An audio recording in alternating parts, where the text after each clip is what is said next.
আসসালামু আলাইকুম। আজকে হচ্ছে মাছের চপ ভাজি করবো, যার জন্য আমি এখানে 3 পিস বড় বড় রুই মাছের পিস নিয়ে সুন্দর করে হলুদ, নুন আর সামান্য জিরা বাটা আর আদা বাটা দিয়ে সিদ্ধ করে এখানে কাটা বেছে নিয়েছি।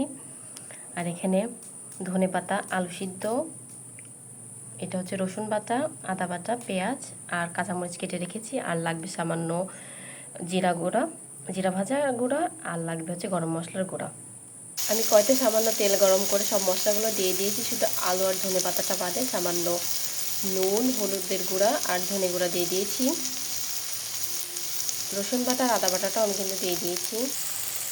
একটু জিরা গুঁড়া দিলাম আর গরম মশলার গুঁড়া দিলাম, দিয়ে ভালো মতো এটা একটু কষিয়ে নিব। এবার আলু আর ধনে গুঁড়োটা দিয়ে দিলাম, ধনে পাতাটা একটু,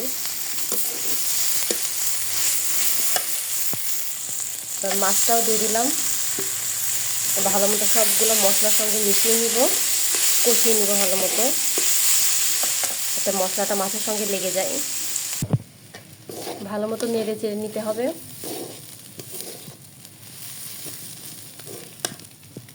কালারটা কিন্তু এমন হয়েছে। আমাদের কিন্তু এই পুরটা কিন্তু রেডি হয়ে গেছে একদম মাছের চপের জন্য। এটা এখন আমি নামিয়ে দেবো। দেখতে পাচ্ছেন কড়াই থেকে একদম লেগে লেগে উঠে আসছে সুন্দর মতো। এই পর্যায়ে নামিয়ে দিবেন। আমি এখানে 1 চামচ মতো কর্নফ্লাওয়ার মিক্সড করব, যাতে জিনিসটা মচমচা হয়। আমি এখানে ব্রেড ক্রাম্বস নিয়ে নিয়েছি, আর এখানে আমি 2টা ডিম সুন্দর করে ফেটিয়ে নিয়েছি সামান্য নুন দিয়ে, যেহেতু সব কিছুর মধ্যে নুন আছে। তো নুনটা আপনি কিন্তু পরিমাণ মতো দিয়ে, নাহলে কিন্তু বেশি হয়ে যাবে। আমি এই যে মাছের চপটা কিন্তু এরকম গোল গোল শেপে বানিয়েছি, আপনারা চাইলে অন্যভাবে বানাতে পারেন। সুন্দরভাবে 2 হাত দিয়ে চেপে চেপে সুন্দরভাবে বানিয়ে নেবেন, তাহলে খুব সহজেই কিন্তু বানানো যাবে এটা। এই যে সবগুলো বানিয়ে নিলাম।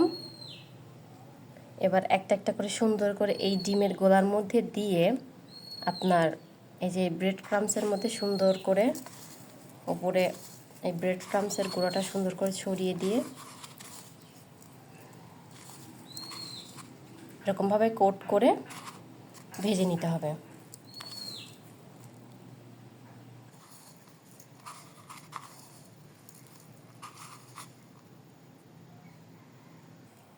সবগুলো ব্রেড ক্রাম্বসে আপনার সুন্দর করে মেখে নিয়েছি। এবার তেলে ভাজবো। এবার সুন্দর করে এগুলো তেলে দিয়ে দিব।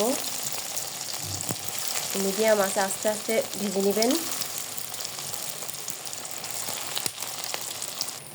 ডিম দেওয়ার কারণে কিন্তু একটু ফেনা ফেনা হচ্ছে, একটু পরে ঠিক হয়ে যাবে। আপনার আস্তে আস্তে ভেজে নেবেন সুন্দর করে এপাশ ওপাশ।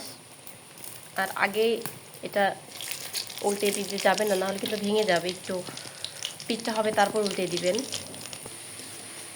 এবার পিঠটা উল্টে দিচ্ছি, দেখতে পাচ্ছেন কিন্তু আস্তে আস্তে হয়ে যাচ্ছে।